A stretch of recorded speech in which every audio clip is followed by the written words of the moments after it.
lights and blue skies are on their way. Yeah, they're on their way.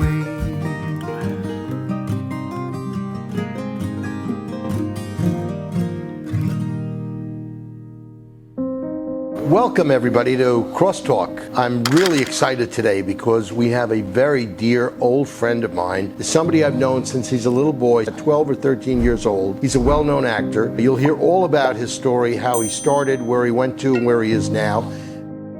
Back in 1985-ish, Lillo was a file clerk in my business office, and he was making copies. There was no one who made copies as good as Lillo. Yeah. He made copies, like some of them were color, and those were hard in those days.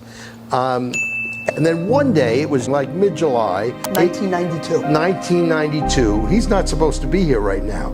So Lillo comes in and he says, you know, Mr. Raven, would it be okay if my brother Vinny and I go to Jones Beach tomorrow? We want to take the day off. And I said, okay, fine, go to Jones Beach. A couple of days later, I find out that Lillo is discovered on Jones Beach by people making a little movie called The Bronx Tale. And Lillo ended up starring in the movie with Robert De Niro. And I take the credit, although I don't think anywhere in the movie my name appeared, but I take the credit because had I told him, no, you have to stay and make copies and files, there would have been no Lillo Brancato that everybody knows. But the story just really starts from there. When Lillo walks into the room, a bright, shining light follows him. And you're going to get the exciting journey today in our podcast. So without any further ado, let's introduce and say hello to my dear, dear friend, Lillo Brancato. Lillo, thank you so much for being here with us. I attribute a lot of where I am today to you. So I'm really glad I'm here to share this. I've done a lot of podcasts and stuff like that, but none really as special as this one. So much has happened with, our friendship, and because of our friendship, that it feels really special being here. Because you know my dad, who I loved very much, and that's how we met. And innocently enough, I came, work for you, and all the Ecker files, upstairs, downstairs. Yeah, I like doing that. It's like it gave me that responsibility. It's good. And he was paying me $9.50 an hour in 1992. Well, I wasn't cheap. Yeah, no, definitely not. Thank you for having me. I really appreciate it. It's an honor. You have a lot to tell us. Give us a little bit about how things started in the life of Lillo Brancato. And I'm going to let you just riff because I'm going to interrupt you a lot because that's what we do with each other. Yeah. But I'm going to right now try to stop speaking.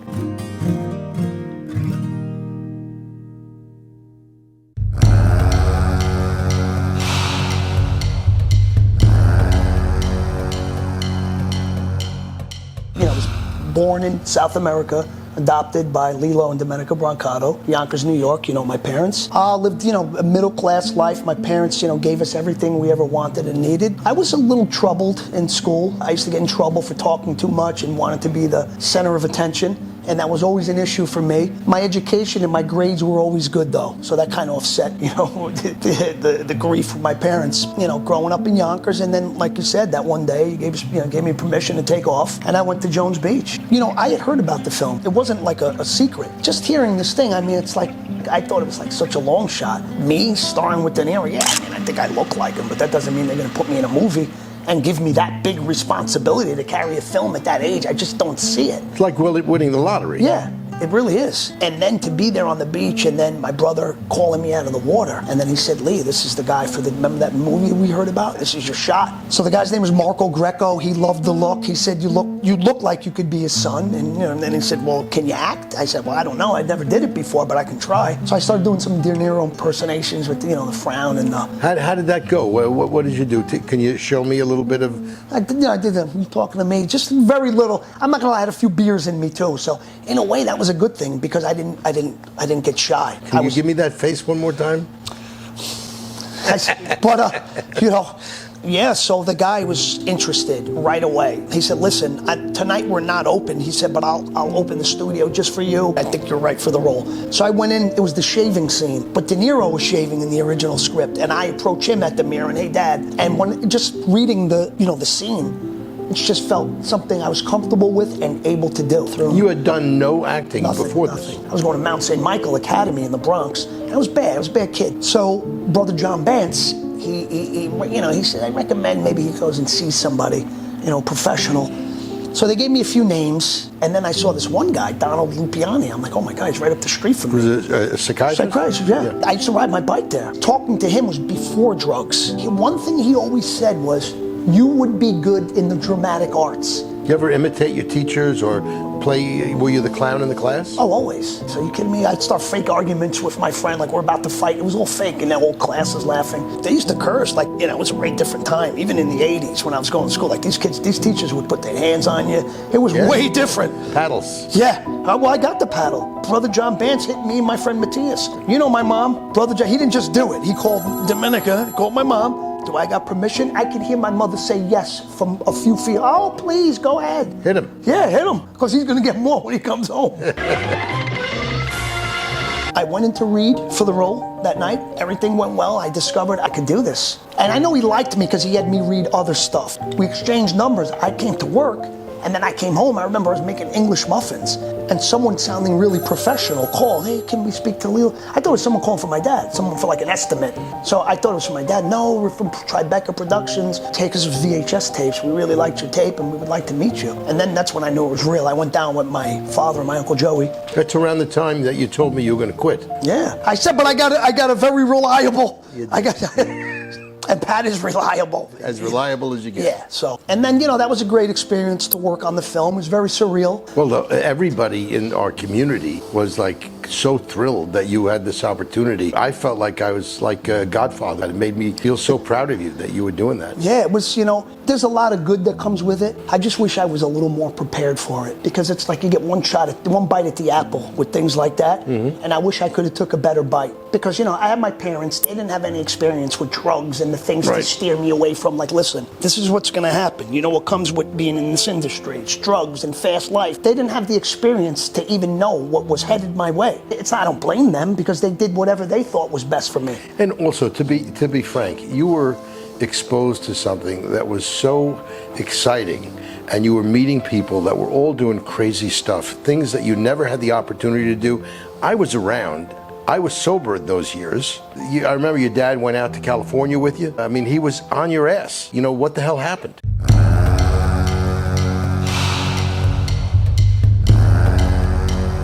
Well, the first time I ever smoked weed was with the kid from the Bronx Tale who shot Sonny, innocently enough. It started off with the pot, but I guess I just liked that escape.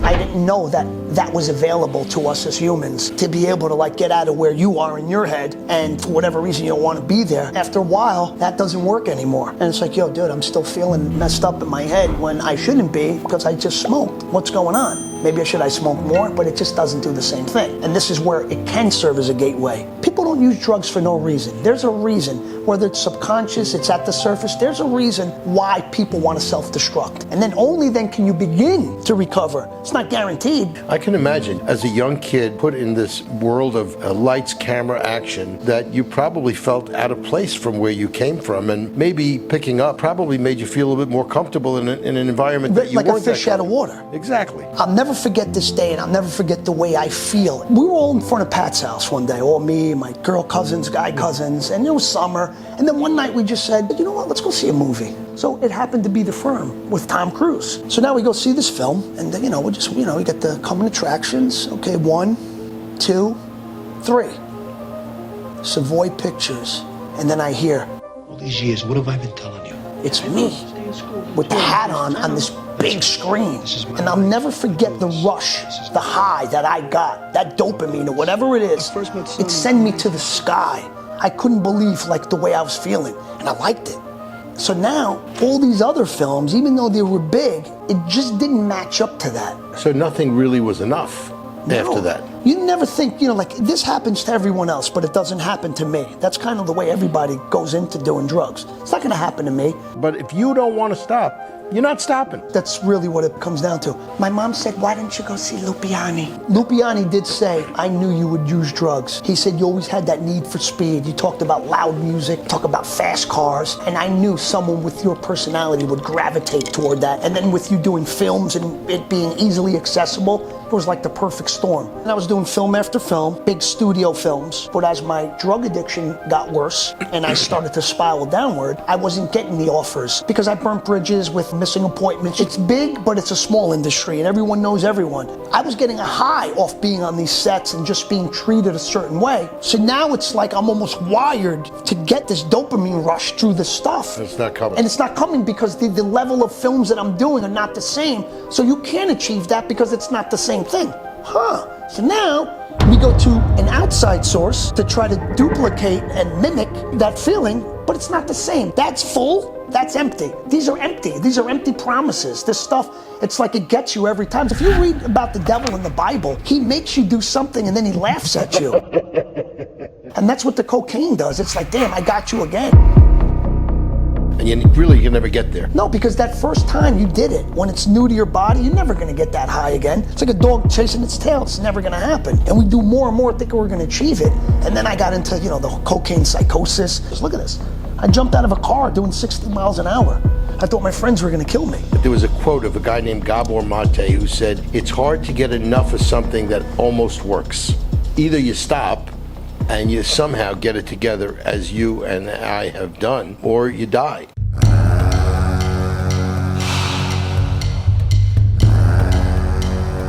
In 2003, I met a girl named Stephanie, and she lived in Yonkers. She was going to Fordham College. She was wise beyond her years. She became my girlfriend. She had a dad who lived downstairs. His name was Steven, and I met the guy. I could see he was a little off. He was an alcoholic. She was going to school to be a doctor. She had to really focus. And you got me in the house smoking crack, and she's trying to study.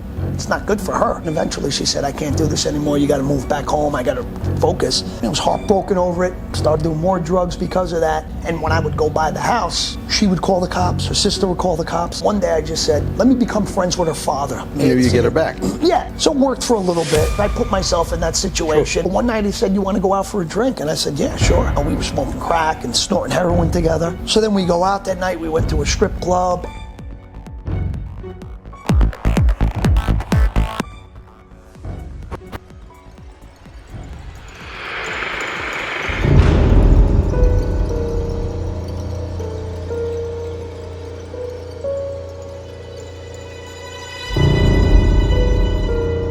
We weren't there to rob the house. I know people want to say that. 911, what's the emergency, please?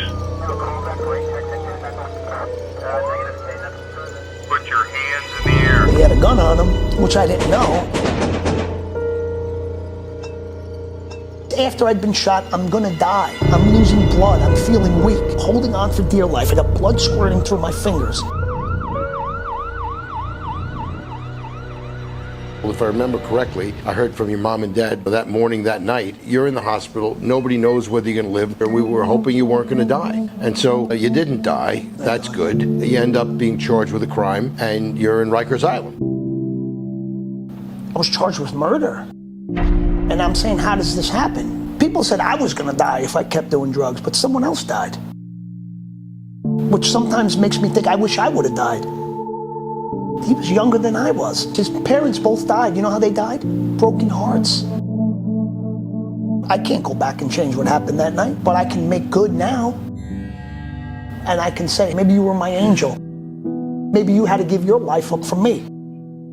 I'm sentenced to 10 years as a result of that. For Lillo Brancato, the actor accused of murder is Lillo Brancato. Tonight, for the first time, I deserved what I got. Another human being lost his life at the hands of my addiction. It's what I needed for me to wake up. And I can't say sorry enough to his family, his sister, but I want to do as much as I can now to try to help other people. You know what they say, right? Dwelling on the past is useless emotion, because there is absolutely nothing.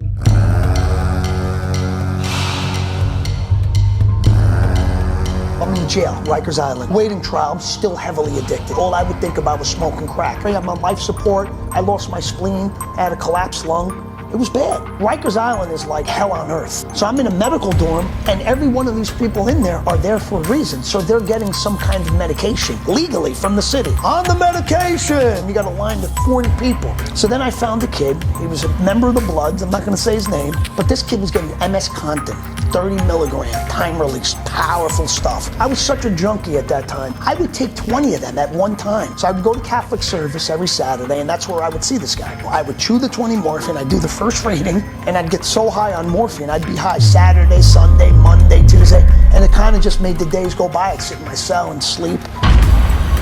And I really thought I was never coming home. Time is going on, my addiction's getting worse. November 12th, 2006, I go to the Catholic service, I get 20 morphine, there's another kid, he's another Blood, and then cell block next to me, he used to give me heroin. He used to sell me a stamp hard bodies to put it in the ramen noodles. I got 4 bags of heroin, and I'm already high on 20 MS Contins.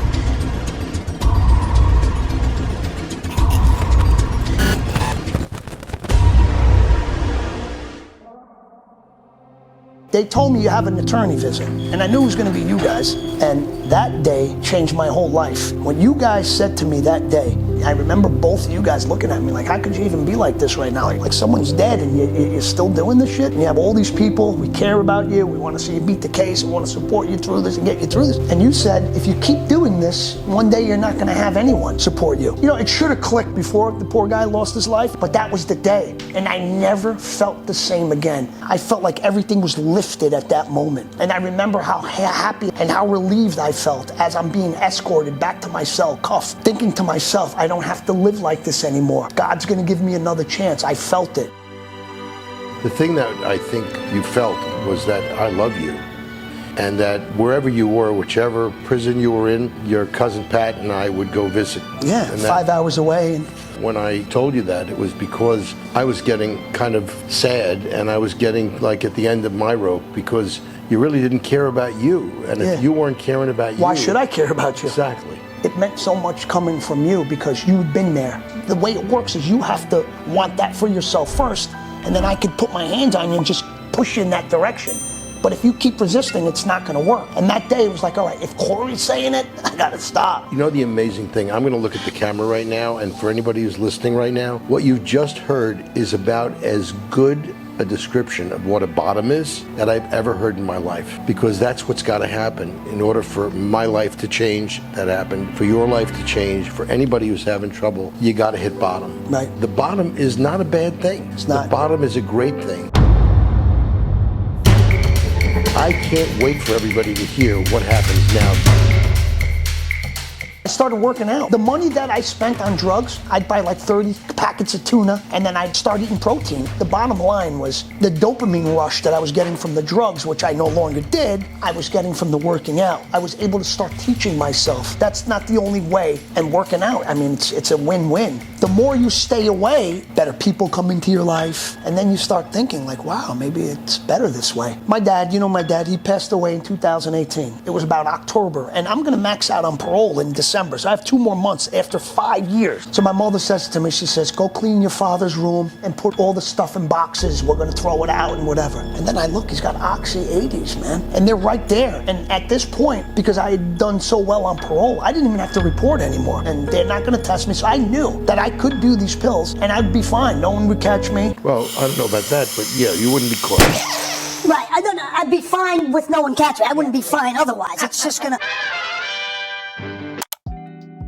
By the way, if anybody wants to see the 8-pack that Lillo has, he's got an Instagram. What's your Instagram? Lillo, Lillo _Brancato, Brancato. But it's much more than that. It's very inspirational. No, but the 8-pack's something really to behold.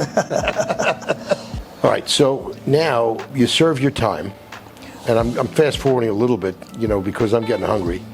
That's I am too. Coming home and being sober and in recovery for that amount of time, I just saw that I had that ability, just based on my experience, to touch other people. And then, like social media, it can be a really horrible thing if you don't use it the right way, but if you use the platform in the right way, it can be a beautiful thing because you can connect with so many people. So now I'm starting to see this and I'm saying, wow, it's really fulfilling because, like you get one person, hey, Lillo, my name is Brad, I live in Staten Island and I'm hooked on oxys. You speak to them, you tell them what you think they should do, and then like 2 months later, you get a message from that person or their mom, hey Lillo, do you remember my son Brad from Staten Island? I'm his mom, Maureen, and I just want you to say my son's been clean for 2 months now, and he talks about you all the time and how thankful he is. And I think about like how special that is, that this woman got her son back. I think about my parents, my father. My father was a tough man. He used to sit on the couch and cry like a baby for me because he was powerless. He didn't know what to do. This is what it's really all about, not making movies.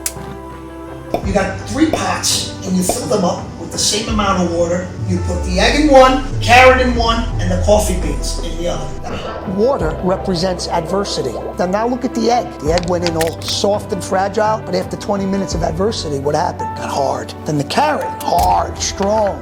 What happened? Shriveled up to nothing. The coffee, nothing happened. The coffee made the water better. It gave it aroma, flavor. In life, that's what you want to be. You make the environment around you better. The metaphor for that is spreading sunshine wherever you go. So you make everybody around you better, you feel better, and really the bonus of is you have a nice cup of coffee. Yeah, yeah. I love coffee. That's my Colombian root. Where in Colombia? Bogota. Before we break, you're engaged now. I am. Someone once told me, you need to find a woman that's going to make your life better and easier. So I love her to pieces, and she's a great girl. She's beautiful. She's funny. She's smart. Her family, they don't judge me. They know exactly what it is to have been where I've been. So it works out great. She makes me better. I didn't know if that was ever possible, but she makes me better. I'm so happy for you. 1 and 1 is 3 when you find the right person. Right. And from the highs of Bronx Tale to the lows of the criminal proceedings that went on, from my point of view, there's no better example of somebody who's made the best of all the experiences, and the things that you've gone through have made you strong and made you who you are. And you inspire me. You've inspired me for many years. Well, and if I didn't have you in my life, I don't know if I would have wanted this for myself, because I was able to see it through you and to see that it actually does work in living proof. It was a big part of the reason why I got sober. And I'm not just saying that because we're here and, Thank you. That makes me feel very good, but yeah. it's all good, and that we can have a relationship, 2 sober guys, loving each other and loving life and helping other people. Right, it doesn't get better than that. Exactly, and this is the easiest interview I've ever done in my life. It wasn't even an interview, it was just talking with my pal. Lillo, thanks so much. Let me give you a hug. Oh, thank you, Corey. I love you. Love you too. Thank you. You're the best. I want to talk to you a little bit about change and being open-minded. An Italian author named Leo Baseglia, +9 to Paradise, where he says at his home, his family had an expression, and in capsule form it was "Siamo vecchi troppo presto e troppo tardi la gente," which means we get too soon old and too late smart. The fact that we're here and we're on the earth and we're alive means we can always learn, we can always change. In my law office, I have a little sign on my desk which says, "I'm pretty sure I have no idea." Nobody has all the answers. So I want to tell you about one of the ways that I learn. It says, too many of us settle on the notion that education is something that took place in a fixed period of our lives. We mistakenly classify people's intelligence according to the number of years that they attended school. Rather, we see that the truest measure of intelligence is the dedication to continue the process throughout life. Some of the most ignorant people I know have advanced degrees to show for their education, while some of the wisest people I know never made it past high school. It's not really a paradox if we keep in mind that learning is not confined to a classroom and is not imparted solely by people we designate as teachers. We're all teachers and we're all students. I believe that's the mark of true wisdom, to appreciate and profit from both sides. Leo says each day is a new beginning, a little life unto itself. Most of us have struggled to live up to this moment, to come to this time. Opportunities for growth, a chance to learn something new. Some things in life come along only once, and it's our choice alone whether we seize them or not. So let me tell you, the older I get, the less sure I am of everything. And I learn every day, and I learn mostly from young people, because young people have the most to teach me. Just the fact that we're doing our podcast and we're doing reels, that came from somebody that's half my age, maybe a third of my age. It's made a big change in my life, and I really enjoy doing this. And being open to change, being open to doing new things, that's what growing is. And being too old, I don't know what that is. So I'm constantly trying to do new things. If you keep an open mind to doing that, it'll be a wonderful thing in terms of being able to enhance your life as you get older. Richard Rohr wrote a book called Falling Upward, in which he talks about the second part of your life being the most valuable part of your life, where after you've filled your container of all the things that you thought you needed to do and the place you wanted to live and the people you wanted to be with, you start doing things that are for you, things that matter to you, things of significance. And mostly it has to do with helping others and doing good things for other people. Well, that's what Crosstalk is trying to do, and I hope you're getting something from all the stuff that we're doing. Thanks for watching. Thanks for listening. See you next time.